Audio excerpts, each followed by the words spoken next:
stories because Caleb and Manny were able to tell us the stories of what was going on. This is pretty straightforward. You invest in lives and children's lives are saved. I mean, babies are not going to die. And so they're going to go out, they're going to work with they're going to go talk to the youth right now. But I just wanted to introduce you to them.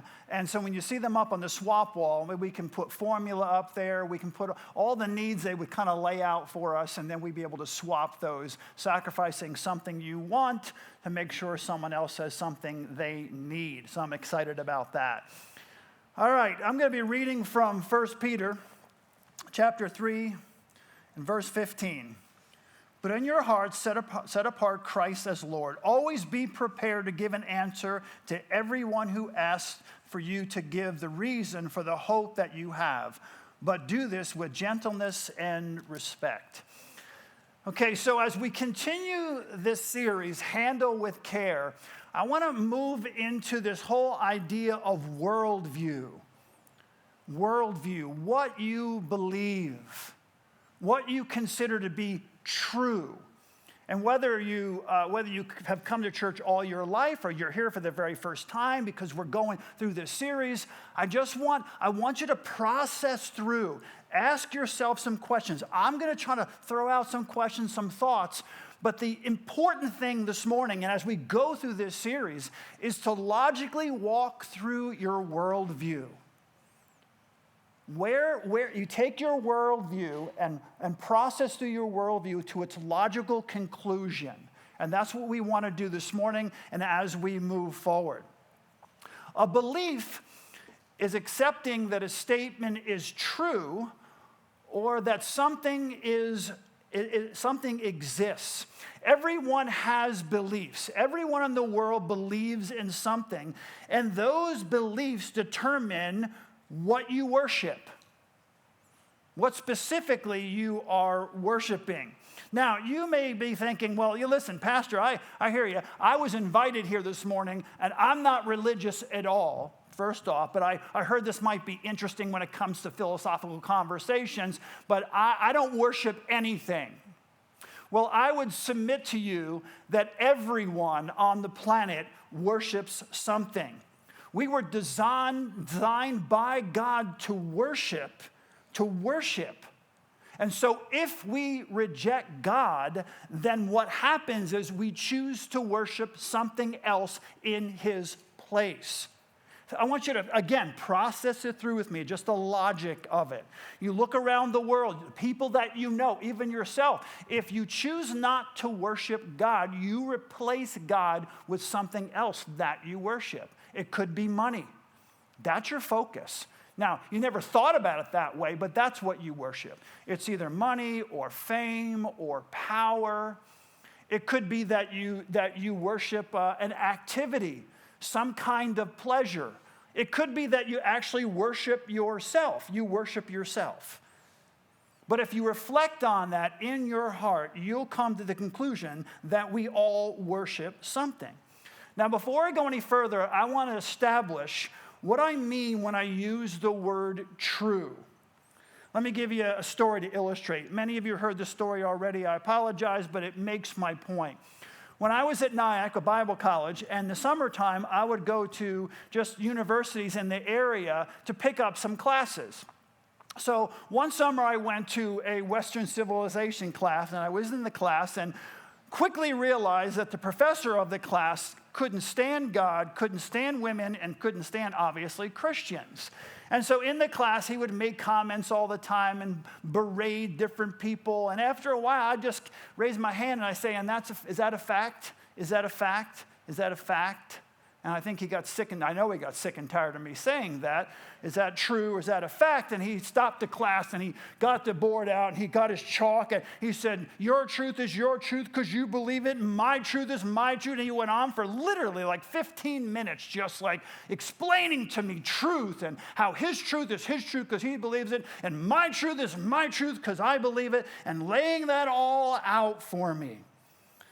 And what I said basically to him was, yeah, I understand what you're saying, but I'm going to be tested on this information, and I'm basically being tested on your beliefs, on your truth. So I just want to know if these are facts, because he went way past Western civilization. He said that Jesus committed suicide. He said that women weren't as smart as men. And I'm thinking to myself, okay, you're throwing out all these beliefs, all this truth. Your truth is your truth because you believe it. The problem is you're going to test me on this information. I want to make sure that it's going to be on the test, and is it a fact? So I have a few questions I'd like you to consider as we walk through this process. A few questions for you to consider. What if your truth and my truth don't agree with each other, don't match up? So my truth is my truth because I believe it, and your truth is your truth because you believe it. Moral relativism. But what if our truths conflict with one another? If you're in high school or junior high or whatever, and do this with respect, but next time you're in school and they give you a pop quiz in your class, a pop quiz, or you have a test, and you get your grade back, and you don't like your grade, okay?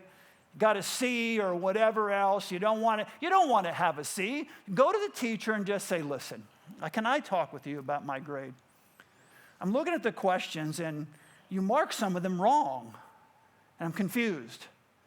Because your truth is your truth because you believe it, and my truth is my truth because I believe it. So I would like you to please change my grade because I disagree with you judging my answers. How do you think that's going to go off? They're going to agree. Well, let me change. Well, I was wrong. Let me change the answers. My truth is... See, that it doesn't work in the real world. What if I believe that purple unicorns can breathe underwater?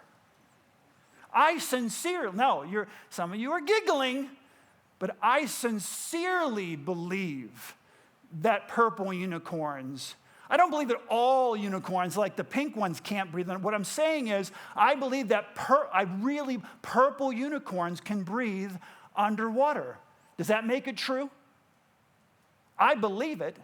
It's my truth because I believe it. The question is, does that make it true? If you think Hitler was a saint or a good man and I don't, are we both right? Are we both?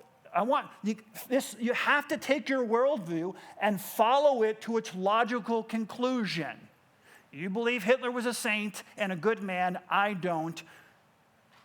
Are we both right in that situation? See, the law of non-contradiction states that something cannot be true and untrue at the same time and in the same context. Something cannot be true and untrue at the same time in the same context. In other words, a truth's opposite cannot also be true. By definition, a truth's opposite is false. In John 14, chapter 6, Jesus answered, I am the way, the truth, and the life. No one comes to the Father but by me. No one gets to heaven but by me. But I've heard so many people, you've heard the same thing, say this: all paths lead to God. I was talking to someone actually this morning, and we had this conversation. But all paths lead to God as long as you're sincere in what you believe. Got to process that through. One of those statements, according to the law of non-contradiction, is true, and one of those statements is not true. If all paths lead to God, then Jesus is wrong. He's beyond wrong. He's a liar because he was saying something he knew wasn't true. So either I am the way, the truth, and the life, no one comes to the Father but by me is true, or it's false. All paths lead to God as long as you're sincere in what you believe is either true or it's false. A truth's opposite cannot also be true. It may make you feel good. I'm not pointing at you. I'm saying it may make you feel good to believe something's true, but that does not make it true. Because I believe something sincerely, like purple unicorns can breathe underwater, it makes me feel good to believe that, doesn't actually mean that it's true. Christians believe that there's a God. And because there's a God, there are moral absolutes in this world. So there are absolutes in the world, moral absolutes. Now, some of you may be thinking, Pastor, see, that's where you're wrong. That's where you're wrong. There are no absolutes in this world. I have a question for you. Are you absolutely sure? Are you absolutely sure that there are no absolutes in the world? Well, follow its logical conclusion. If you just made an absolute statement. So if there's one absolute, could there not be other absolutes in the world? Because that's what people will say. There are no absolutes. Everything's relative, no absolutes. So you're making an absolute statement to argue against the fact that there are absolutes. See, we believe that God determined right and wrong. God determines good and evil. But that's the view. That view of moral absolutes is what this culture is kind of pushing back on. That's what they're fighting against. That's what they're challenging. Let me try to explain it in kind of in our real world today. Okay, so I don't know if our culture is just becoming more cynical or more hardened in their hearts, but the idea of happily ever after, that's just one way to put it, happily ever after, it isn't cool anymore. It's just not cool. And you see that. Things that you would consider normal, in a sense normal, like right and wrong, they're just not really cool anymore. And so the culture is really shifting. Recently, let me back up. Now it's more popular to have the hero, say the prince, right, or in a movie, the prince or the hero be evil, and the villain be good. Because your truth is your truth, that you believe it, my truth is my truth, because I believe it. The idea of right and wrong, good and evil are being kind of challenged.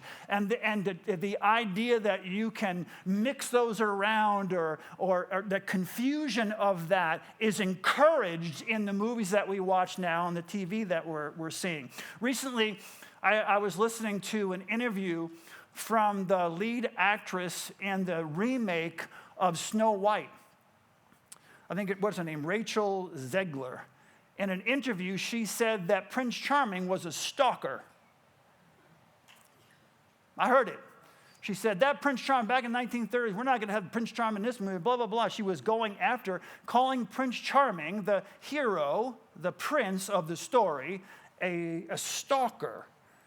It's not just happening in the movies, it's happening on TV, where, again, characters that were once portrayed as good are now portrayed as evil, and characters who were once portrayed as evil are now portrayed as good, or a mix. You're not really sure. You're kind of confused. Now, here's the thing. Let me pause, because I believe that I'm a person who will look at a situation and try to be honest about it.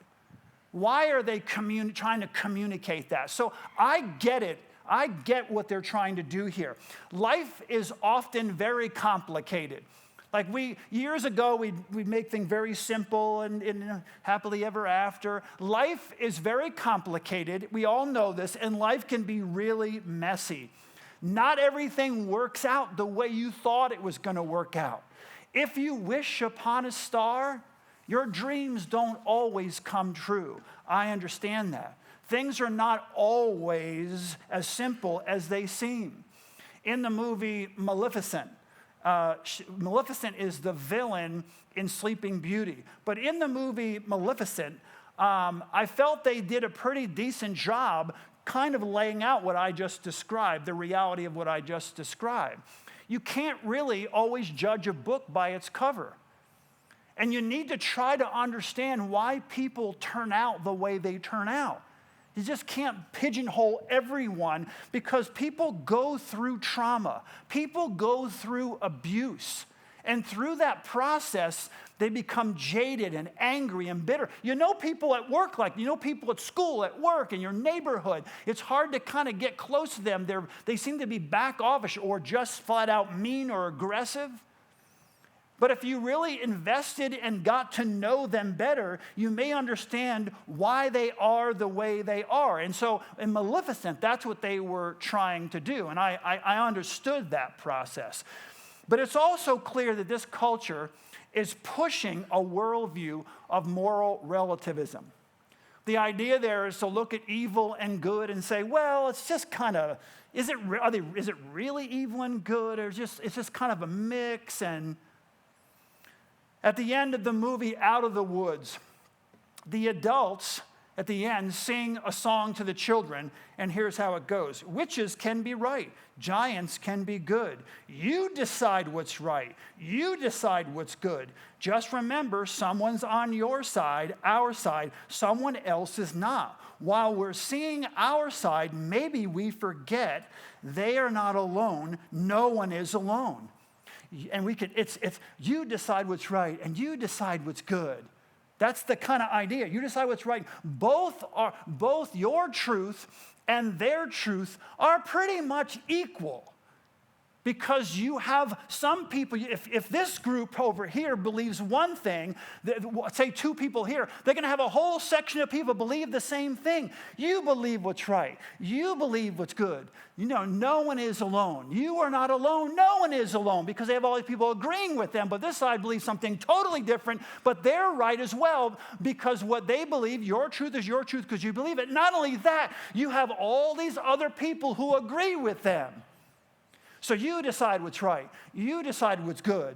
You are not alone. No one is alone. That's basically laid out the way they have it. Again, there's confusion. There's confusion.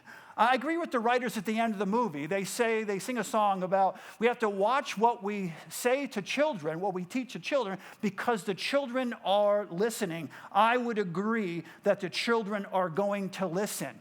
They're right. The children are going to listen. So if you're going to make a movie, for example, make sure if the point of the movie has some very mature moral themes, let's at least be clear of what we're trying to promote. But they don't come right out and make it clear what they're trying to promote, but what's being promoted is moral relativism. You get it in school, you get it on TV, you get it in movies, you get it everywhere. This whole idea is you decide what's right, you decide what's good. You decide what's right, you decide what's good, creates, at least in these movies, confusion. As I was kind of going through this, I also thinking about the movie, and you get these, the villains or the evil guys, they decided what was right for them, but what was right for them caused misery. So misery is good, right? They caused harm, so it was good for them, so them causing harm was good, right? I mean, I'm just being logical. This isn't like confusing. They decided what was good. They decided what was right. What was right for them was to cause harm to others. So causing harm is good, right? Hitler killing millions of people was right for him. Do you understand? You all think something. You think you're all wrong. Hitler killing millions of people was right for him. So it's good, right? I'm just asking a question. You have to follow your worldview to its logical conclusion. So if Hitler considered killing millions of people right for him, then it was good. It was good. Now, obviously, I don't believe that. And the reason it was good, let me give you another. You decide what's right. You decide what's good. You are not alone. No one is alone. Hitler believed that killing millions of people was good, and he had millions of people backing him and agreeing with him. So if you decide what's right and good, and you have millions of people backing you and agreeing with you, therefore that makes it right. Therefore that makes it good because it was right for you. Because he was not alone. No one is alone in their view, in their belief system. According to a biblical worldview, there are pre-established laws that determine what is good and what is evil.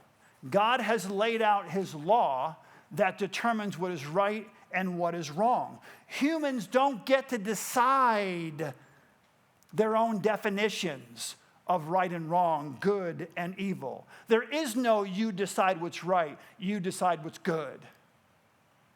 God decides what's right. God decides what's good, and I'm obedient to God. In a biblical worldview, people need to discover what truth is. Not to decide, but to discover truth. Not just based on, not their truth, because their truth, they say, this is my truth because I believe it, based on their opinion, based on their perspective, based on their feelings. How I feel. My truth is my truth because I believe it, because I feel it, because it's my opinion, because it's my perspective. But in a biblical worldview, God's truth, God's law, is not only written in his word, it's written on our hearts. And so the closer we draw to God, the closer we draw to truth, actual truth, absolute truth. And as you're processing through this in your worldview, look around your world, look at the chaos in the world. Everything pretty much goes because you decide what's right. You decide what's good. But again, we're going to keep going here. We're going to follow it to its logical conclusion.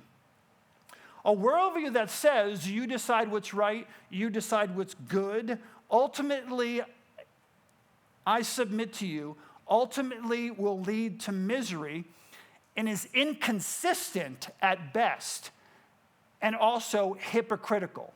Let me explain what I mean by that. Without God, the foundation of your beliefs are up for grabs. Without God, without God, there is no right, there is no wrong. You take God out of the equation, good, bad, right, wrong. Why do we even use those words? Those terms become meaningless. And using them, using them, like I said, is hypocritical. You're saying, why do you mean it's hypocritical? Because without God, how can you say to me that something I did was wrong, bad, evil? If you take God out of the equation, how are you judging me that I did something wrong or bad or whatever words you want to describe? Who decides what's right and wrong? Who decides what's good and evil? What are you basing your judgment on me on, basically? How are you judging? Who gets to decide? Do you get to decide? I decide. I decide what's right. I decide what's good. Do you get to decide? Do I get to decide? Society gets to decide? Who gets to decide? And when society changes, and whose society? The American society? American culture? Asian culture? Chinese, like in China or Iran or North Korea or South Africa? Pick a state. Canada? Who gets to decide? You're going to judge me, but how are you judging me? How are you deciding? What makes you the way you live better than the way Jeffrey Dahmer lived? And who gets to decide that? In a debate between Frederick Copeland and the atheist Bertrand Russell, they were debating, and Copeland said to Russell, do you believe in good and bad? And Russell said that he did. So Copeland asked him, well, how do you differentiate? How do you distinguish between good and bad? And Russell said, well, the same way I distinguish or differentiate between colors. And so Copeland said, but don't you distinguish between colors by seeing the colors? You have to see the colors. How then do you differentiate or between good and bad? And he said something to me that was absolutely profound. He said, on the basis of feelings, what else? I decide between good and bad based upon, this is Copeland and Bertrand Russell. And finally, Russell says, based upon my feelings, what else? Well, I'm just being honest. How in the name of logic and reason can you differentiate between bad and good based on your feelings? Whose feelings? What if your feelings change? What if your feelings and my feelings differ from one another? So I'm going to determine what's bad and good, right and wrong, evil, whatever, based upon my feelings, but everyone gets to decide for themselves. You see, it's so easy that these are great arguments and philosophical arguments, but again, your worldview has to fit in reality.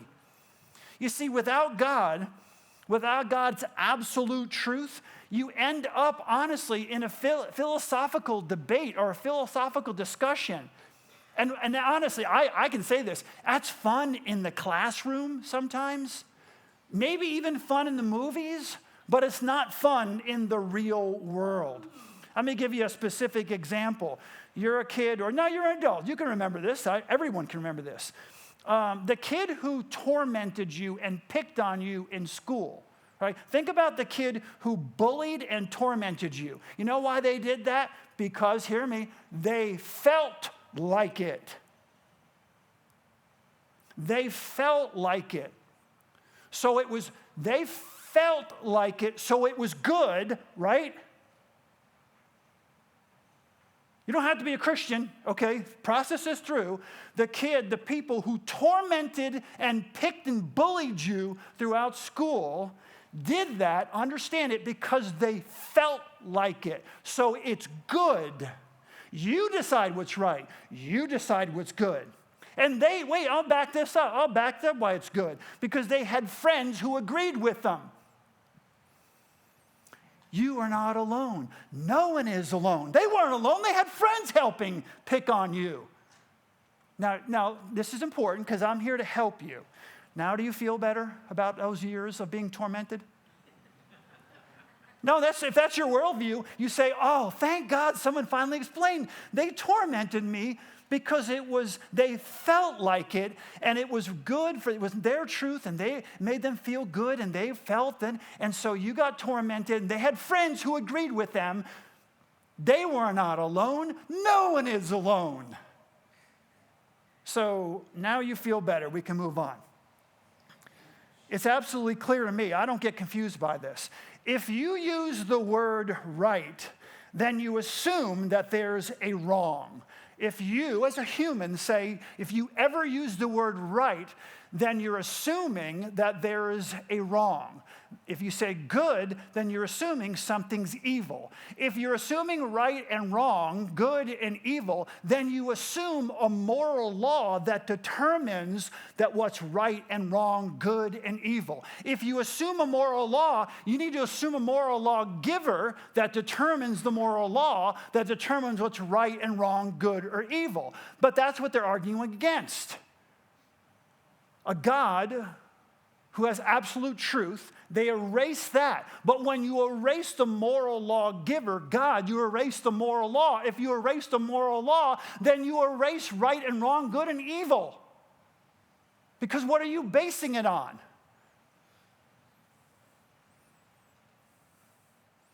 C.S. Lewis wrote this: the moment you use the word better, you assume a point of reference.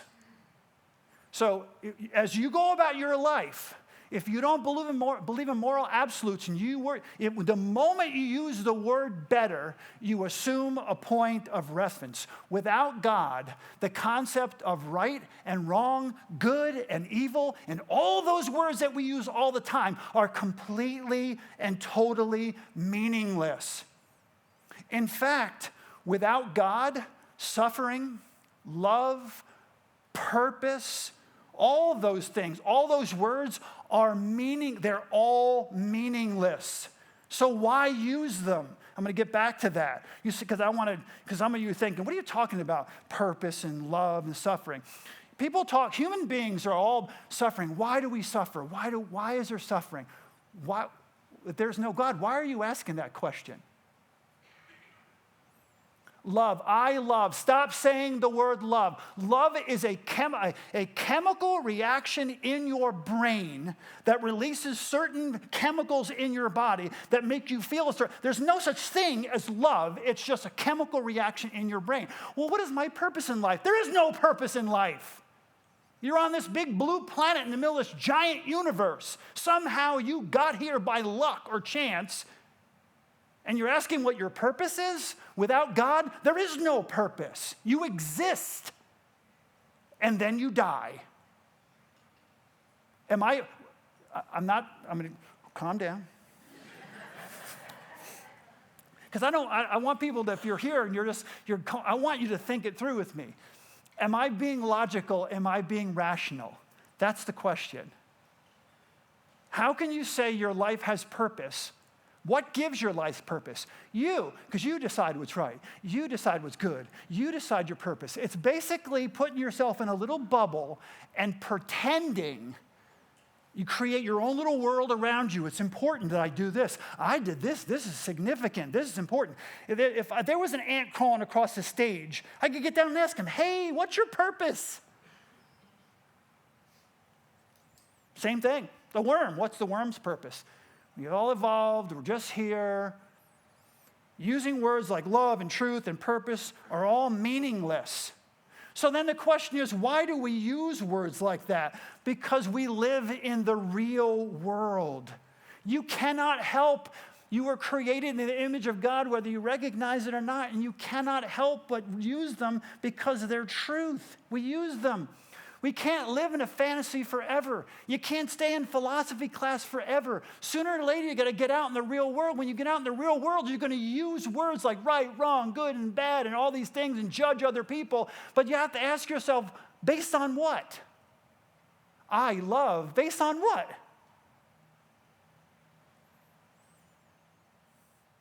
You were created in the image of God. And tell me again, I want you to process this. You're created in the image of God, so everything in you cries out to push back on, fight against wrong or injustice. Human beings can't stand when things are unjust. Since you were a child, here's a cookie, break it in half. Break it in half. If that cookie, if you got even the slightest bit less cookie than your brother or sister, what happened? Right, battle royale. Why? Because it's not fair. It's unjust.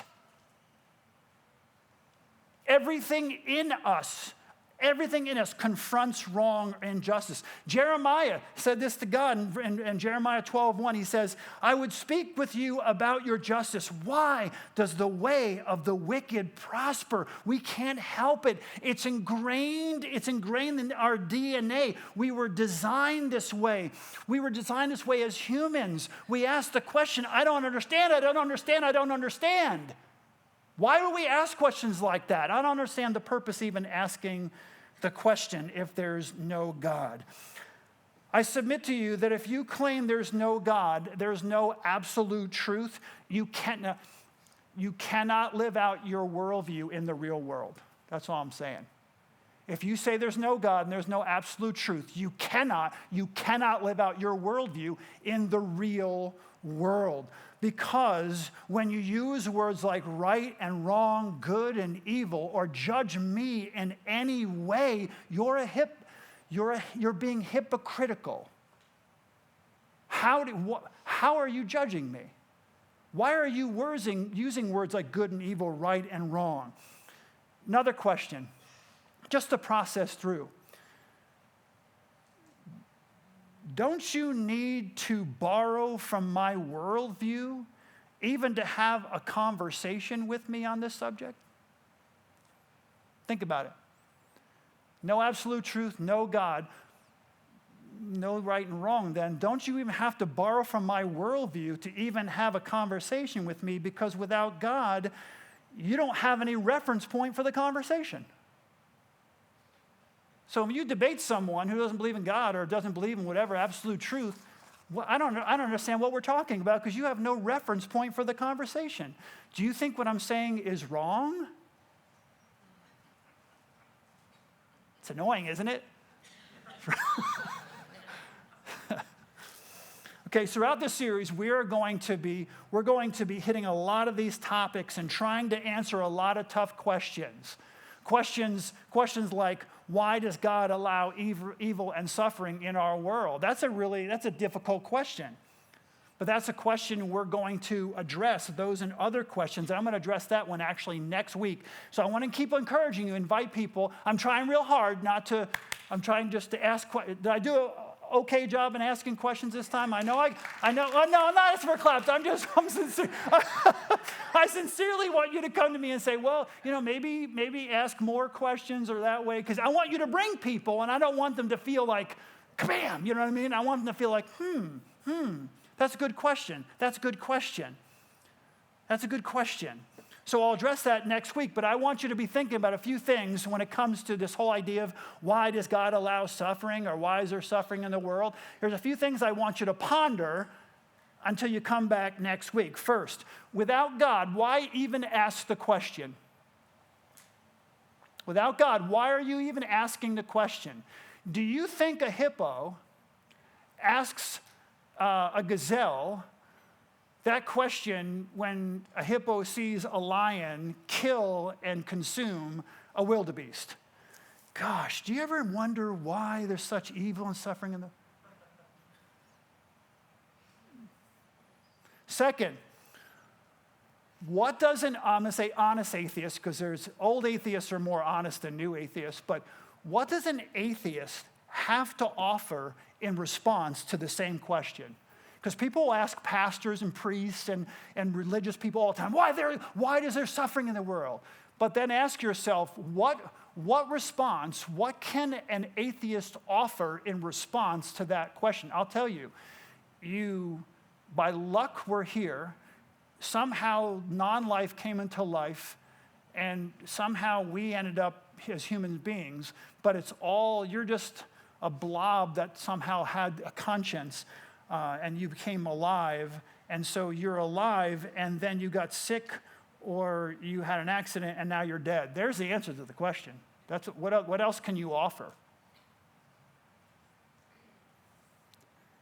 Quoting G.K. Chesterton, this is something we all have to keep our hearts and minds on, because no one in this room hasn't struggled with why. But this is what Chesterton said. When belief in God becomes difficult, the tendency is to turn away from him. But in heaven's name, to what?